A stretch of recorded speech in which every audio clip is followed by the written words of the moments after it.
हैं।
तो हमारे ठाकुर जी तो एक ही है, पर उनके नाम अनंत है, गुण अनंत है। संत लोग कहते हैं कि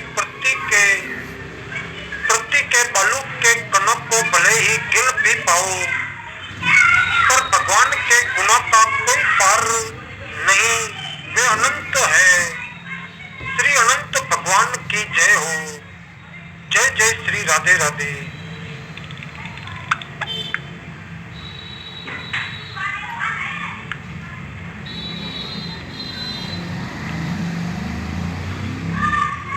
तो किसी दूर गांव में एक पुजारी जी रहते थे, जो हमेशा धर्म कर्म के कामों में लगे रहते थे। एक दिन किसी काम से गांव के बाहर जा रहे थे, तो अचानक उनकी नजर एक बड़े से पत्थर पर पड़ी। तभी उनके मन में विचार आया कि कितना विशाल पत्थर है, क्यों ना इस पत्थर से भगवान की एक मूर्ति बनाई जाए। और यही सोचकर पुजारी ने वो पत्थर उठवा लिया। गांव लौटते हुए पुजारी जी ने वो पत्थर का टुकड़ा एक मूर्तिकार को दे दिया, जो बहुत ही प्रसिद्ध मूर्तिकार था। अब मूर्तिकार जल्दी ही अपने औजार लेकर पत्थर को काटने में जुट गया। जैसे ही मूर्तिकार ने पहला वार किया, उसे एहसास हुआ कि पत्थर बहुत ही कठोर है। तो मूर्तिकार ने एक बार फिर से पूरे जोश के साथ प्रहार किया, लेकिन पत्थर टस से मस भी नहीं हुआ। अब तो मूर्तिकार का पसीना छूट गया। वो लगातार हथौड़े से प्रहार करता रहा, लेकिन पत्थर नहीं टूटा। उसने लगातार 99 बार प्रयास किए, लेकिन पत्थर तोड़ने में नाकाम रहा। अगले दिन जब पुजारी जी आए तो मूर्तिकार ने भगवान की मूर्ति बनाने से मना कर दिया और सारी बात बताई। तो पुजारी जी दुखी मन से पत्थर वापस उठाया और गांव के ही एक छोटे मूर्तिकार को वो पत्थर मूर्ति बनाने के लिए दे दिया। अब मूर्तिकार ने अपने औजार उठाए और पत्थर काटने में जुट गया। जैसे ही उसने पहला हथौड़ा मारा, पत्थर टूट गया, क्योंकि पत्थर पहले मूर्तिकार की चोटों से काफी कमजोर हो गया था। तो पुजारी जी ये देखकर बहुत खुश हुआ और देखते ही देखते मूर्तिकार ने भगवान शिव जी की बहुत सुंदर मूर्ति बना डाली। पुजारी जी मन ही मन अपने मूर्तिकार की दशा सोचकर मुस्कुराए कि उस मूर्तिकार ने 99 प्रहार किए और थक गया। काश उसने एक आखिरी प्रहार भी किया होता तो वो सफल हो जाता। ऐसे ही दुनिया में बहुत सारे लोग जो ये शिकायत रखते हैं कि वे कठिन प्रयासों के बावजूद सफल नहीं हो पाते, लेकिन सच यही है कि वे आखिरी प्रयास से पहले ही हार मान जाते हैं। लगातार कोशिश करते रहिए, क्या पता आपका अगला प्रयास ही वो आखिरी प्रयास हो जो आपका जीवन बदल दे। जय श्री राम प्रभु, जय श्री राम।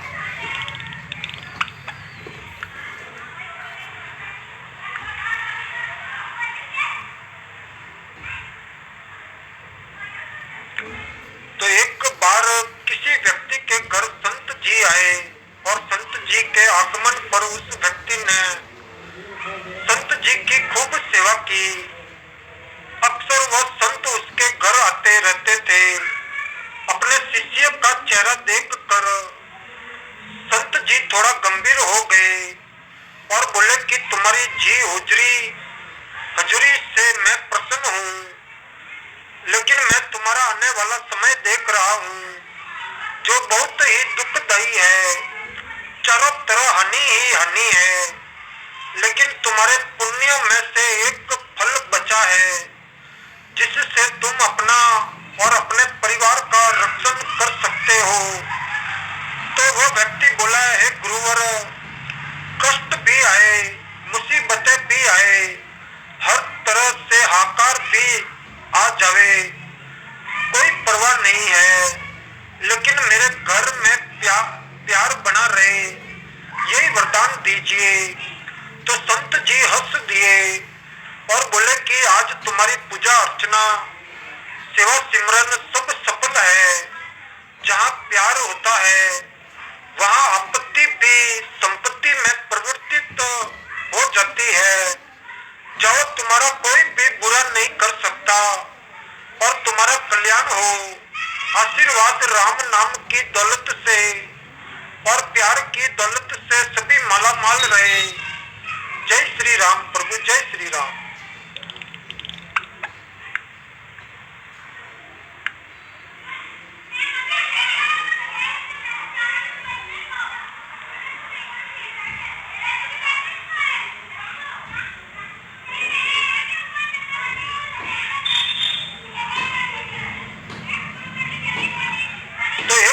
था जिसे शिल्प कला अत्यंत प्रिय थी। वो मूर्तियों की खोज में देश प्रदेश जाया करता थे। इस प्रकार राजा ने कई मूर्तियां अपने राजमहल में लाकर रखी हुई थी और स्वयं उनकी देख रेख करवाते। तो सभी मूर्तियों में उन्हें 3 मूर्तियां जान से भी ज्यादा प्यारी थी। सभी को पता था कि राजा को उनसे अत्यंत लगाव है। एक दिन जब एक सेवक इन मूर्तियों की सफाई कर रहा था, तब गलती से उसके हाथों से उनमें से एक मूर्ति टूट गई। जब राजा को ये बात पता चली तो उन्हें बहुत क्रोध आया और उन्होंने उस सेवक को तुरंत मृत्यु दंड दे दिया। सजा सुनने के बाद सेवक ने तुरंत अन्य 2 मूर्तियों को भी तोड़ दिया। ये देखकर सभी को आश्चर्य हुआ। तो राजा ने उस सेवक से इसका कारण पूछा। तब उस सेवक ने महाराज क्षमा कीजिएगा, ये मूर्तियां मिट्टी की बनी हैं, अत्यंत नाजुक है, अमरता का वरदान लेकर तो आई नहीं है, आज नहीं तो कल टूट ही जाती। अगर मेरे जैसे किसी प्राणी से टूट जाती तो उसे अकारण ही मृत्यु दंड का भागी बनना पड़ता, और मुझे तो मृत्यु दंड मिल ही चुका है। इसीलिए मैंने ही अन्य दो मूर्तियों को तोड़कर उन दो व्यक्तियों की जान बचा ली। ये सुनकर राजा की आंखें खुली की खुली रह गई। उसे अपनी गलती का एहसास हुआ और उसने सेवक को सजा से मुक्त कर दिया। सेवक ने उन्हें शासक का मूल्य सिखाया, साथ ही सिखाया कि न्यायाधीश के आसन पर बैठकर अपने निजी प्रेम के चलते छोटे से अपराध के लिए मृत्यु दंड देना उस आसन का अपमान है। एक उच्च आसन पर बैठकर हमेशा उसका आदर करना चाहिए। राजा हो या कोई भी, अगर उसे न्याय करने के लिए चुना गया है तो उसे न्याय के महत्व को समझना चाहिए। मूर्ति से राजा को प्रेम था, लेकिन उसके लिए सेवक को मृत्यु दंड देना न्याय के विरुद्ध था, और न्याय की कुर्सी पर बैठकर किसी को भी अपनी भावनाओं से दूर हटकर फैसला देना चाहिए। तो राजा को समझ आ गया कि मुझसे कई गुना अच्छा तो वो ये सेवक था, जिसने मृत्यु के इतना समीप होते हुए भी परहित का सोचा। तो राजा ने सेवक से पूछा कि अकारण मृत्यु को सामने पाकर भी तुमने ईश्वर को नहीं कोसा, तुम निडर रहे। इस स्वयं स्वभाव तथा दूरदृष्टि के गुणों के वर्णन की युक्ति क्या है? तो सेठ जी ने बताया कि आपके यहाँ काम करने से पहले मैं एक अमीर सेठ के यहाँ नौकर था। मेरा सेठ मुझसे तो बहुत खुश था, लेकिन जब भी कोई कटु अनुभव होता तो वह ईश्वर को बहुत गालियां देता था। एक दिन सेठ जी ककड़ी खा रहा था। संयोग से वह ककड़ी कड़वी थी। सेठ जी ने वह ककड़ी मुझे दे दी। मैंने उसे बड़े चाव से खाया, जैसे वह बहुत स्वादिष्ट हो। तो सेठ जी ने पूछा कि ककड़ी तो बहुत कड़वी थी, भला तुम ऐसे कैसे खा गए? तो मैंने कहा कि सेठ जी आप मेरे मालिक हैं, रोज ही स्वादिष्ट भोजन देते हैं, अगर एक दिन कुछ कड़वा भी दे दिया तो उसे स्वीकार करने में क्या हर्ज है? तो राजा जी, इसी प्रकार अगर ईश्वर ने इतनी सुख संपदाएं दी है और अभी कोई कटु अनुदान दे तो उसकी सत्र भावना पर संदेह करना ठीक नहीं। जन्म, जीवन या पन तथा मृत्यु सब उसी की देन है। असल में यदि हम समझ सके तो जीवन में जो कुछ भी होता है सब ईश्वर की दया ही है। ईश्वर जो करता है अच्छे के लिए ही करता है। यदि सुख दुख को ईश्वर का प्रसाद समझकर स्वयं से ग्रहण करे तथा हर समय परिहित का चिंतन करे, सदैव प्रसन्न रहिए। जो प्राप्त है पर्याप्त है। जय श्री राम प्रभु, जय श्री हनुमान।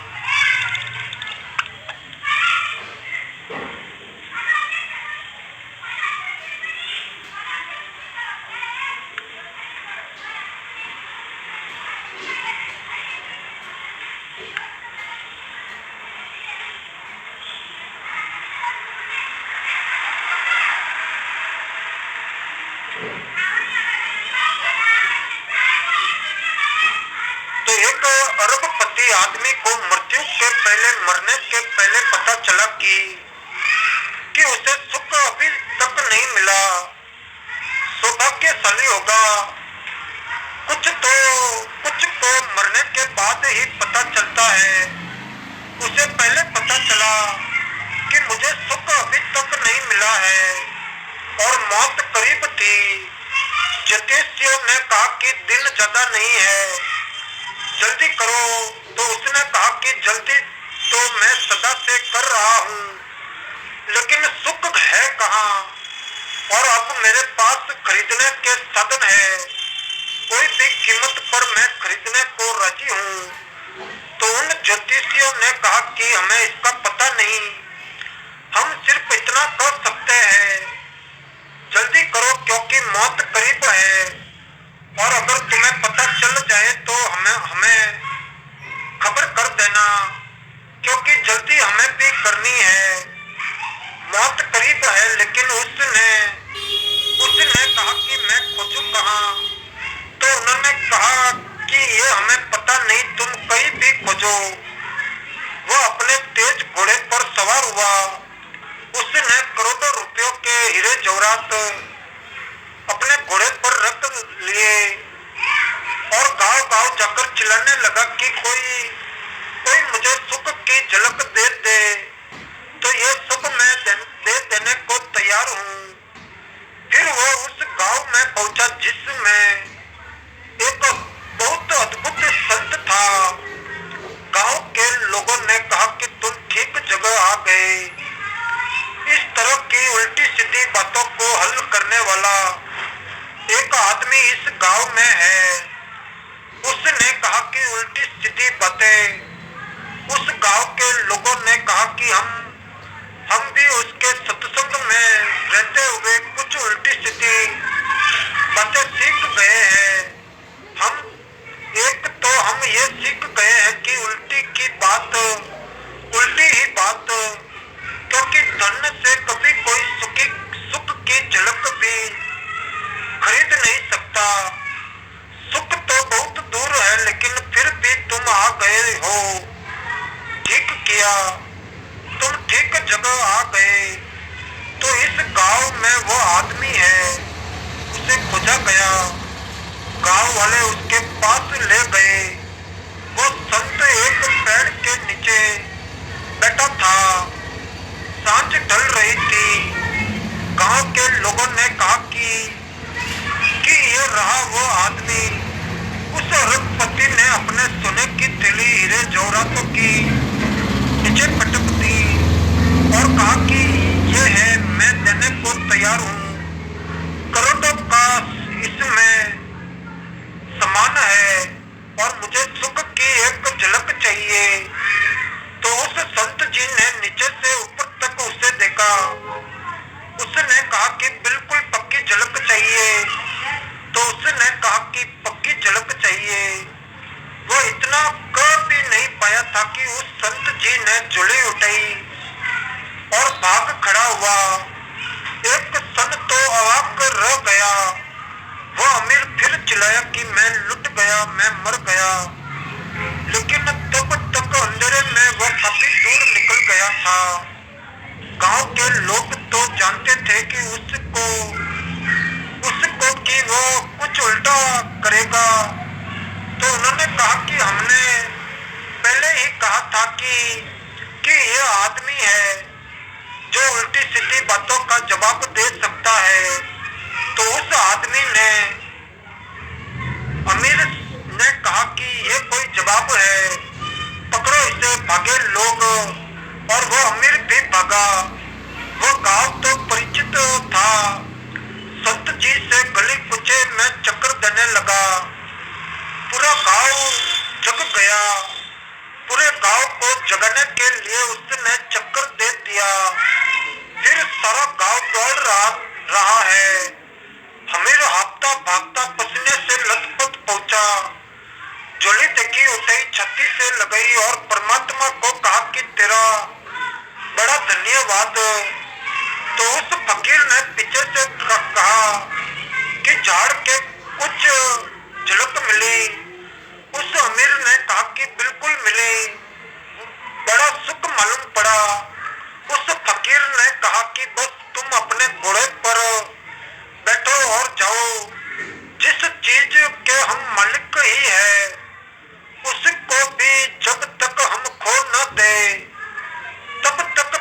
नहीं चलता है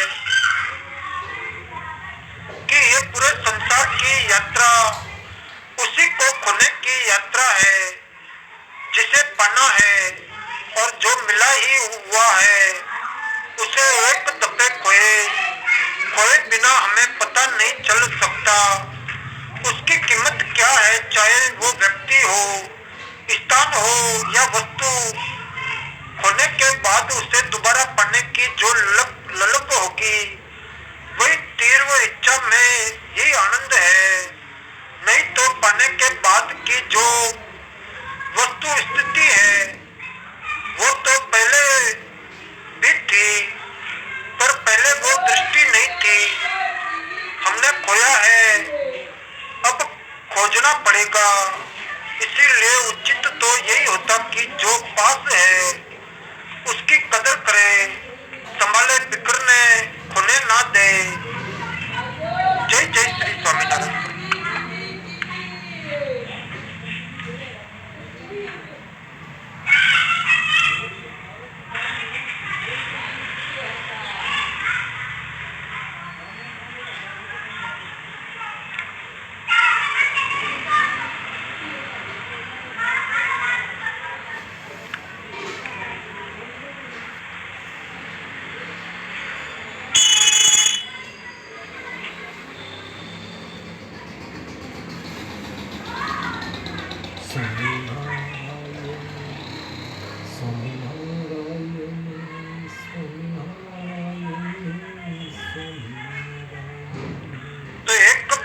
बात है कि एक परिवार में पति पत्नी और दो बेटा यानी कि 4 प्राणी रहते थे। समय आराम से बीत रहा था। चंद वर्षों बाद सास ने गंगा स्नान करने का मन बनाया। वो भी अकेले पति पत्नी बहू बेटा को भी साथ ले जाने का मन नहीं बनाया। उधर बहू मन में सोच विचार करती है कि भगवान, मैंने ऐसा कौन सा पाप किया है जो मैं गंगा स्नान करने से वंचित रह रही हूँ। तो सास ससुर गंगा स्नान हेतु काशी के लिए रवाना होने की तैयारी करने लगे। तो बहू ने सास से कहा कि माँ सा, आप अच्छी तरह गंगा स्नान है वो यात्रा करिएगा, इधर घर की चिंता मत करिएगा। मेरा तो अभी शुभ कर्म का उदय है, वरना मैं भी आपके साथ चलती। सारी तैयारी करके दोनों काशी के लिए रवाना हुए। मन ही मन बहू अपने कर्मों को कोस रही थी कि आज मेरा भी पुण्य कर्म होता तो मैं भी गंगा स्नान को जाती। खैर, मन को ढाढ़स बंधा कर घर में रही। उधर सास जब गंगा जी में स्नान कर रही थी तो स्नान करते करते घर में रखी अलमारी की तरफ ध्यान गया और मन ही मन सोचने लगी कि अरे अलमारी खुली छोड़कर आ गई। कैसी बेवकूफ औरत हूँ, बंद करके नहीं आई। पीछे से बहुत सारा गहना निकाल लगी। यही विचार करते करते स्नान कर रही थी कि अचानक हाथ में पहनी हुई अंगूठी हाथ से निकलकर गंगा में गिर गई। अब और चिंता बढ़ गई कि मेरी अंगूठी गिर गई। उसका ध्यान गंगा स्नान में न होकर सिर्फ घर की अलमारी में था। उधर बहू ने विचार किया कि देखो, मेरा शुभ कर्म होता तो मैं भी गंगा जी जाती।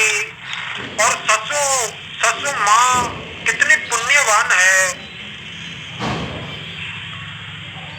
है जो आज गंगा जी का स्नान कर रही है। ये विचार करते करते एक कटोती लेकर आई और उसको पानी से भर दिया और सोचने लगी कि सासू माँ वहाँ गंगा स्नान कर रही है और मैं यहाँ कटोती में ही गंगा स्नान कर लूं।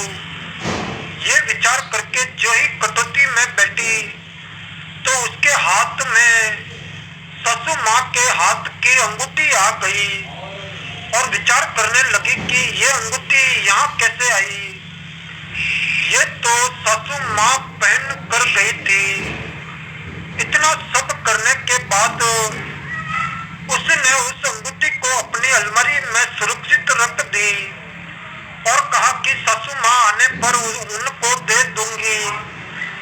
उधर सारी यात्रा एवं गंगा स्नान करके सास लौटी तब बहू ने उनकी कुशल यात्रा एवं गंगा स्नान के बारे में पूछा तो सास ने कहा कि बहुत सारी यात्रा एवं गंगा स्नान तो की पर मन नहीं लगा। बहू ने कहा कि क्यों माँ? तो मैंने तो आपको ये कहकर भेजा था कि आप इधर की चिंता मत करना, मैं अपने आप को संभाल लूंगी। तो सास ने कहा कि बहू गंगा स्नान करते करते पहले तो मेरा ध्यान घर में रखी अलमारी की तरफ गया और जो स्नान कर रही थी कि मेरे हाथ से अंगूठी निकलकर गंगा जी में गिर गई। अब तो ही बता कि बाकी यात्रा में मन कैसे लगता। इतनी बात बता ही रही थी कि बहू उठकर अपनी अलमारी में से वो अंगूठी निकाल कर सास के हाथ में रख कर कहा कि माँ इस अंगूठी की बात कर रही है क्या? तो सास ने कहा कि हाँ, ये तेरे पास कहाँ से आई? इसको तो मैं पहन कर गई थी और मेरी अंगुली से निकलकर गंगा जी में गिरी थी। तो बहू ने जवाब देते हुए कहा कि माँ जब गंगा स्नान कर रही थी तो मेरे मन में आया कि देखो माँ कितनी पुण्यवान है जो आज गंगा स्नान है तो गई और मेरा कैसा शुभ कर्म आड़े आ रहा था जो मैं नहीं जा सकी। इतना सब सोचने के बाद मैंने विचार किया कि क्यों मैं यहीं पर कटोती में पानी डालकर उसको ही गंगा समझकर गंगा स्नान कर लूं। तो जैसे मैंने ऐसा किया और कटोती में स्नान करने लगी कि मेरे हाथ में ये अंगूठी आई। मैं देखा कि ये तो आपकी है और ये यहाँ कैसे आई? इसको तो आप पहन कर गई थी। फिर भी मैं आगे ज्यादा न सोचते हुए इसे सुरक्षित मेरी अलमारी में रख दी।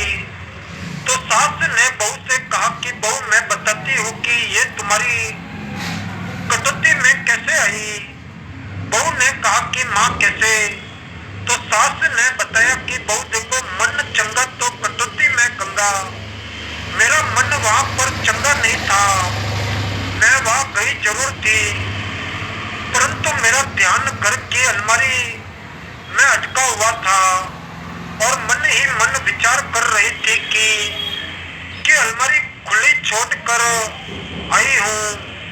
कई बहू ने अलमारी से मेरे सारे गहने निकाल लिए तो बता ऐसे बुरे विचार मन में आए तो मन कहाँ से लगने वाला। और अंगूठी जो मेरे हाथ से निकल कर गिरी वो तेरे शुद्ध भाव होने के कारण तेरी कटौती में निकली। तो इस कथा का सार ये है कि जीवन में पवित्रता निहायत जरूरी है। वर्तमान में हर प्राणी का मन अपवित्र है, हर व्यक्ति का चित्त अपवित्र है। चित्त और चेतन में काम क्रोध मोह लोभ जैसे विकार इस तरह हावी है कि हम उन्हें समझ नहीं पा रहे हैं। उस विकृति के कारण हमारा जीना बहुत दुर्भर हो रहा है। बाहर की गंदगी को हम पसंद नहीं करते, वो दिखती है, तत्क्षण हम उसे दूर करने के प्रयास में लग जाते हैं और हमारे भीतर में जो गंदगी भरी पड़ी है उस और हमारा ध्यान नहीं जाता है। आज जिस पवित्रता की बात की जानी है उस पवित्रता का संबंध बाहर से नहीं है, भीतर की पवित्रता से है। जय जय श्री राम प्रभु, जय श्री हनुमान।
ईश्वर की कृपा से ही जीव ईश्वर की ओर उन्मुख होता है। उनका नाम मुख से लेना जीव का सामर्थ्य कहा। जगत के विषय रस को फीका जानना केवल ईश्वरीय कृपा से ही तो संभव है, अन्यथा मन इतना दुष्ट है कि जीव आत्मा को पूर्ण युगल चरना बिंद से दूर कर देता है। ईश्वर की स्मृति होने पर ही मन मुखी जीव ईश्वर की ओर मुड़ता है। संतों रसिकों भक्तों की कृपा से ही धीरे धीरे मन ईश्वर चरणों का अनुराग प्राप्त करता है। फिर पीड़ा आरंभ हुई, हाय मुझे क्यों युगल चरणों से प्रीत नहीं हो पा रही, मुझ उद्यम का कहाँ बल है। हे प्रभु मुझे अपना प्रेम दो, ये आत्मा उन्हीं का अंश तो वही इसका विश्राम है। क्या मेरे युगल के चरणार्थ बिंद का आश्रय नहीं मिल रहा। हाय किशोरी, हाय श्याम सुंदर मेरे युगल वर, क्यों आपसे दूर हूँ, क्यों मुझे आपसे प्रेम नहीं हो रहा। मुझ पर कृपा करो और मुझे अपने चरणों की भक्ति प्रदान करो। हाय किशोरी जी मुझे निज चरणों की चरी करो, मुझे दासी बना कर रख लो स्वामिनी। तो मेरे युगल के बिना मेरे श्यामा श्याम के बिना मेरा कोई और नहीं है। मुझे श्री चरणों का अनुराग क्यों नहीं हो रहा, क्यों मेरा मन पूर्ण संसार में लौटता है। तो श्यामा किशोरी मुझ अदम को रख लो, आप करुणामयी हो। आपने कभी पात्र कुपात्र का विचार नहीं किया, आपका नाम ही मेरा धन बन जाए। पूर्ण पूर्ण व्याकुल आत्मा युगल चरणों से जुड़ना चाहती है। तो धीरे धीरे युगल कृपा से ही संसार के रस कुछ फीके लगने लगते हैं, भीतर का रुदन तीव्र होने लगता है। हाय किशोरी अब अपने चरणों से और दूर नहीं रखो, मुझे रख लो किशोरी जू। हाय श्याम कृपा करो, आपको छोड़कर कहाँ जाऊं। आपके नाम बिन मुझे और कोई विश्राम नहीं मिलेगा। मेरे मन की व्याकुलता मेरी पीड़ा, अब जो आपकी शरण में हूँ। जय जय श्यामा श्याम।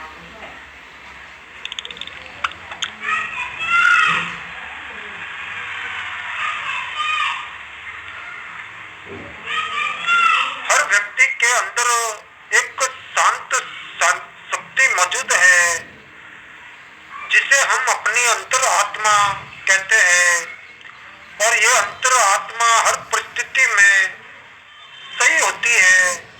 ये अंतरात्मा हमेशा हमें सही रास्ता दिखाती है। जब भी हम कुछ गलत कर रहे होते हैं तब हमें बड़ा अजीब सा लगता है, जैसे कोई ये कह रहा है कि वो कार्य मत करो।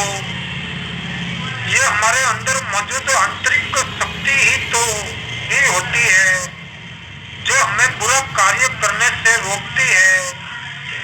कहा जाता है कि हर मनुष्य के अंदर ईश्वर का अंश होता है और ये ईश्वर का अंश हमारी अंतरात्मा ही होती है।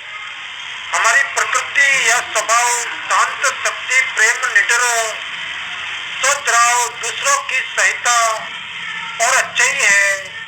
हर मनुष्य के अंदर ये शांत और अद्भुत शक्ति मौजूद है, चाहे वो एक अपराधी हो या संत या और कोई व्यक्ति। लेकिन फिर क्यों एक संत सही मार्ग पर चलता है और अपराधी गलत मार्ग पर? ऐसा इसलिए होता है क्योंकि संत जी को अपनी अंतरात्मा की आवाज सुनाई देती है, लेकिन अपराधी को ये आवाज अब सुनाई नहीं देती। दरअसल जब हम अपनी अंतरात्मा की आवाज को अनसुना कर देते हैं तो हमारा अपनी अंतरात्मा से संपर्क कमजोर हो जाता है। जब हम दूसरी बार कुछ बुरा करने जा रहे होते हैं तो हमें अपनी अंतरात्मा की आवाज फिर महसूस होती है, लेकिन इस बार वो आवाज इतनी मजबूत नहीं होती क्योंकि हमारा अपनी अंतरात्मा से संपर्क कमजोर हो चुका है। जैसे जैसे हम अपनी अंतरात्मा की आवाज को अनसुना करते जाते हैं वैसे वैसे हमारा अपनी अंतरात्मा के साथ संपर्क कमजोर होता जाता है और एक दिन ऐसा आता है कि हमें वो आवाज बिल्कुल नहीं सुनाई देती। जैसे जैसे हमारा अपनी अंतरात्मा के साथ संपर्क कमजोर होता है जाता है वैसे वैसे हम उदास रहने लगते हैं और खुशियां भौतिक वस्तुओं में ढूंढने लगते हैं। हम समस्याओं को हल करने में असमर्थ हो जाते हैं, जिससे तनाव हमारा हमसफर बन जाता है। राधे राधे।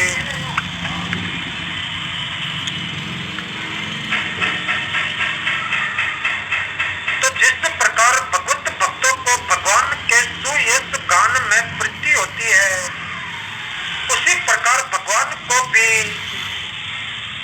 अपने प्रेमी भक्तों की कथा बहुत अच्छी लगती है। भक्तों को भगवान के इस पारंपरिक प्रेम का चारों युगों में निर्वाह हुआ है। भक्तों की महिमा को भगवान ने बार बार अपने श्री मुख से गाया है। वनवास के बाद भी अवधपुरी में प्रवेश करते समय श्री भगवान ने अपने अनुचरों की कीर्ति का वर्णन किया है। श्री अग्रदेव देव जी कहते हैं कि भक्तों के गुणों का वर्णन करने से ही सीतापति श्री रामचंद्र जी सदा के लिए वश में हो जाते हैं। जय स्वामीनारायण प्रभु, जय स्वामीनारायण।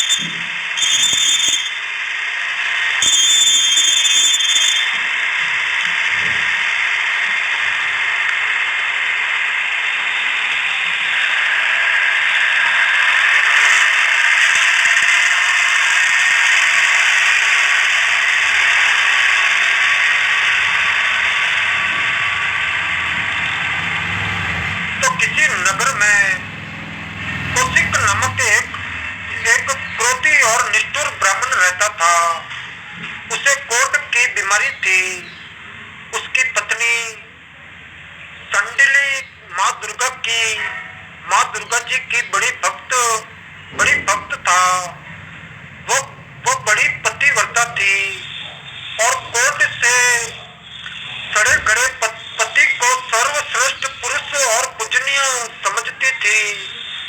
एक रात वो अपने पति को कंधे पर लाद कर कहीं लेकर जा रही थी। रास्ते में कई मार्कंडेय जी मुनि जी को उसके पैरों की ठोकर लग गई तो ऋषि क्रोधित हुए और श्राप दे दिया कि मूर्ख स्त्री, तेरा पति सूर्योदय होते ही मर जाएगा।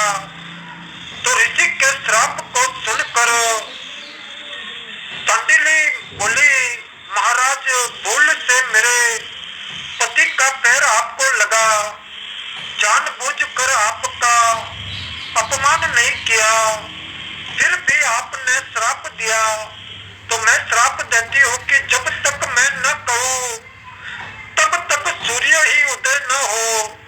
तो मार्कंडेय जी आश्चर्य में पड़े खड़े थे।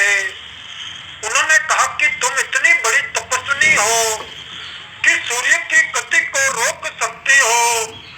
तो सांडिनी बोली कि मैं तो भगवती की शरणागत हूँ, वही मेरे पति व्रत धर्म की रक्षा करेगी और उसकी बात निष्फल नहीं रही।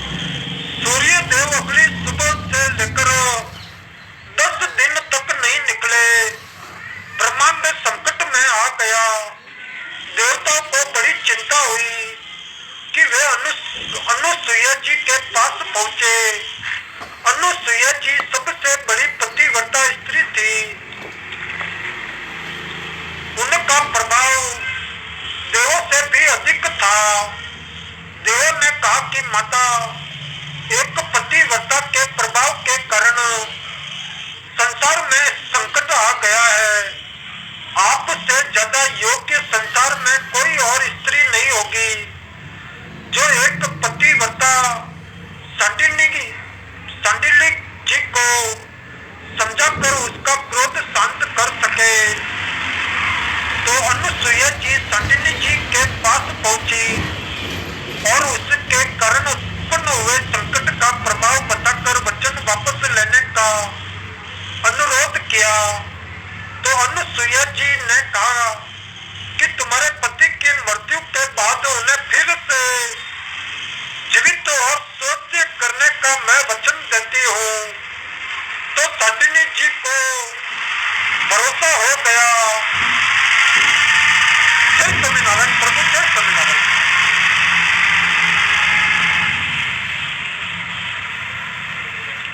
तो अनुसुईया जी ने कहा कि तुम्हारे पति की मृत्यु के बाद उन्हें फिर से जीवित और स्वस्थ करने का मैं वचन देती हूँ। तो सांडिनी जी को भरोसा हो गया। उसने अपना वचन वापस ले लिया और सूर्य देव जी की गति को की अनुमति दे दी। सूर्योदय के साथ ही मार्कंडेय जी के श्राप के कारण उसका पति मर गया।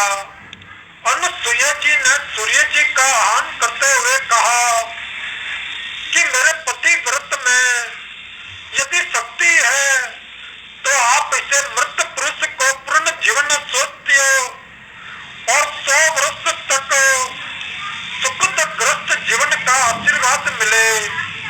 तो मार्कंडेय जी ने इसे अपने अहंकार का प्रश्न बना लिया और बोले कि मेरे श्राप को कोई काट नहीं सकता, इसे जीवित करने का प्रयास करना व्यर्थ है। तो अनुसुईया जी ने भगवती जी का स्मरण किया कि माता मेरी लाज रख कर मार्कंडेय जी का अहंकार चूर करे।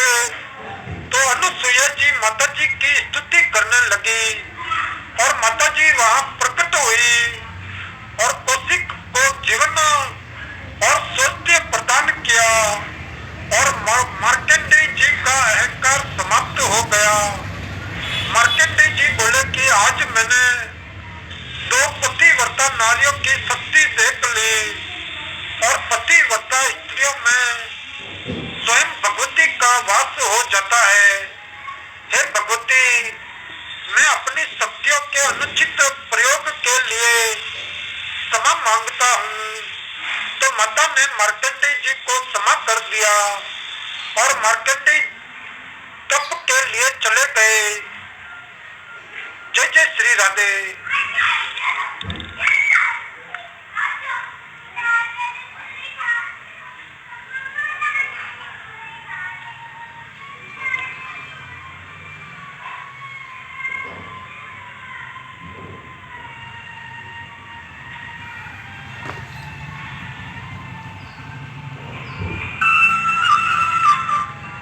तो महाभारत का युद्ध समाप्त होने के बाद पांडवों द्वारा श्री कृष्ण जी के कहने पर अश्वमेध यज्ञ का आयोजन किया गया।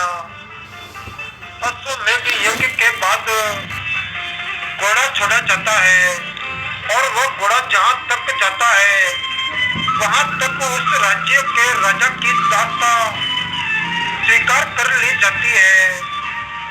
घोड़े की रक्षा के लिए धनुधर अर्जुन को नियुक्त किया गया था। कोई भी राज्य का राजा उस अश्व को रोकने की कोशिश नहीं करता था, क्योंकि अर्जुन ने पितामह भीष्म जी और महाबली कर्ण जैसे योद्धाओं को मृत्यु का ग्रास बनाया था। घोड़ा निरंतर आगे बढ़ता जा रहा था। कई राज्यों को पार करने के बाद वह घोड़ा रतनपुर राज्य की सीमा तक जा पहुंचा। रतनपुर के राजा मोरध्वज बड़े ही धर्मात्मा और श्री नारायण जी के परम भक्त थे। राजा मोरध्वज का पुत्र धीरध्वज ताम्रध्वज था। धीरध्वज ने अल्प आयु में ही युद्ध कला में सर्व शिक्षा प्राप्त कर ली थी और वीर धीरध्वज ने अश्वमेध का वह घोड़ा रोक लिया और घोड़े के रक्षक अर्जुन की प्रतीक्षा करने लगा। तो सेना सहित धनुवर अर्जुन वहां पहुंचे और उस वीर बालक से कहा कि हे बालक, तुमने जिस घोड़े को रोका है वह चक्रवर्ती सम्राट युधिष्ठिर जी के अश्वमेध यज्ञ का घोड़ा है, जिसकी सुरक्षा में मैं स्वयं खड़ा हूँ। और इस घोड़े को पकड़ने का साहस किसी भी राज्य के राजा ने नहीं किया और जिससे राज्यों में इस घोड़े ने अपने पैर रखे हैं, उस राज्य के राजा ने युधिष्ठिर जी की दास्ता स्वीकार कर ली है कि मैं तुम्हारी भूल समझकर तुम्हें क्षमा करता हूँ, इसीलिए तुम ये घोड़ा छोड़ दो। इस बात पर ताम्रध्वज ने अपनी वीरता का परिचय देते हुए कहा कि हे अर्जुन, सिर्फ आप ही कहोगे या मेरी भी सुनोगे? मैं रतनपुर का भावी सम्राट ताम्रध्वज हूँ। मेरे पिता मयूरध्वज और माता विद्याधरणी है। मैं क्षत्रिय पुत्र हूँ और क्षत्रिय कभी किसी का दास नहीं होता। इस पर अर्जुन ने कहा कि नादान बालक, तुम जानते नहीं हो तुम क्या कर रहे हो। तुम्हारा ये बाल हट युद्ध करवा सकता है और युद्ध का परिणाम तुम नहीं जानते हो, इसीलिए तुम ये घोड़ा छोड़ दो और अपने पिता को सूचित करो ताकि वह तुम्हें समझा सके। तो ताम्रध्वज ने अपनी वाक्पटुता से अर्जुन पर पलटवार किया और कहा कि हे कुंती नंदन, अर्जुन क्षत्रिय पुत्र बाल्यकाल अवश्य अपने पिता की गोद में व्यतीत करता है, परंतु जवानी में क्षत्रिय पुत्र का सतीत्व परिपक्व हो जाता है। यदि तुम्हें घोड़ा चाहिए तो तुम्हें मुझे अपने बाहुबल से प्राप्त करना होगा। व्यर्थ में अपना योगदान करके समय खराब ना करे। तो अर्जुन ने ताम्रध्वज से कहा कि हे मूर्ख, मुझसे युद्ध करके मैं अपयश का भागी नहीं बनना चाहता हूँ। इसीलिए मैं अपने बाण से तुझे मेरी माता की गोद में सब कुशल पहुंचा देता हूँ। और अर्जुन ने बाण चलाया, परंतु ताम्रध्वज कोई कायर बालक नहीं था। वह भी शस्त्र कलाओं में प्रवीण था।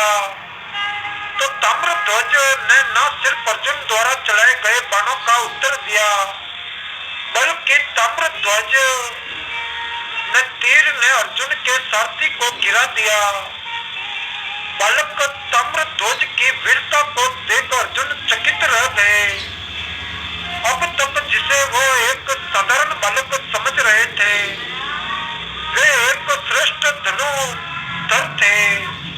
और ताम्रध्वज को गंभीरता से लेते हुए दोनों के बीच भयंकर युद्ध चालू हो गया। ताम्रध्वज ने अर्जुन का वीरतापूर्वक सामना किया और अपने एक तीर से महाबली अर्जुन को मूर्छित कर दिया। अर्जुन को वही छोड़ ताम्रध्वज घोड़ा लेकर अपने नगर गए, जहां उनका भव्य स्वागत किया गया। जब अर्जुन मूर्छित अवस्था से बाहर आए तो उनके समक्ष श्री कृष्ण जी बैठे थे। अर्जुन ने श्री कृष्ण जी से कहा कि हे भगवान, ये सब आपकी माया का ही चमत्कार है, अन्यथा वो बालक युद्ध में अर्जुन से नहीं जीत सकता था। इस पर श्री कृष्ण जी ने अर्जुन से कहा कि अर्जुन, तुम अभी भी भ्रम में हो। तुम ये सोचते हो कि संसार में तुमसे बड़ा योद्धा कोई नहीं है और तुमसे बड़ा मेरा भक्त भी कोई नहीं है। तो अर्जुन ने श्री कृष्ण जी से कहा कि क्या ये सत्य है माधव? जय स्वामीनारायण प्रभु, जय स्वामीनारायण।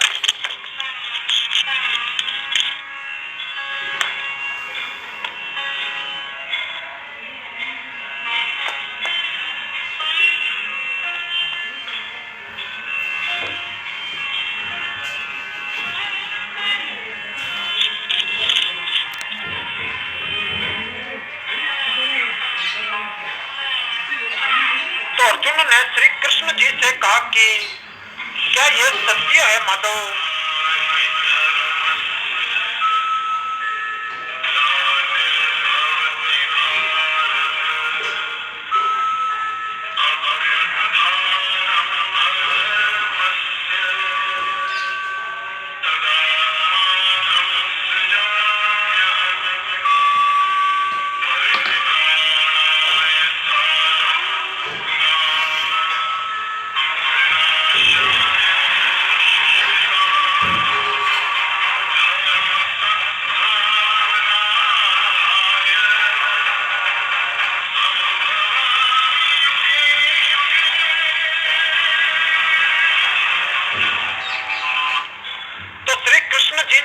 कि तुम्हें अपने से बड़ा योद्धा मिल ही गया है, और अगर अब अपने से बड़ा दानी और भक्त भी देखने की इच्छा है तो बताओ।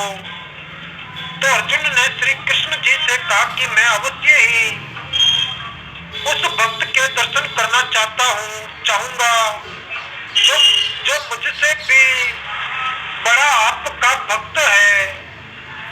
तब भगवान श्री कृष्ण जी और अर्जुन ब्राह्मण का वेश धारण कर तथा यमराज एक सिंह के वेश में रतनपुर राज्य की ओर प्रस्थान किया, जहां राजा मयूर ध्वज का राज दरबार लगा था।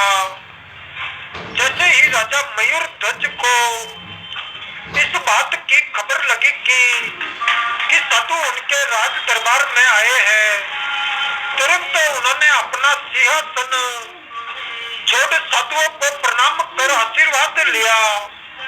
ब्राह्मण रूपी श्री कृष्ण जी ने राजा मयूर ध्वज से कहा कि हमने तुम्हारे दान की बहुत प्रशंसा सुनी है। चारों ओर तुम्हारे यश की कीर्ति है कि कोई भी याचक तुम्हारे दरबार से खाली हाथ नहीं जाता है।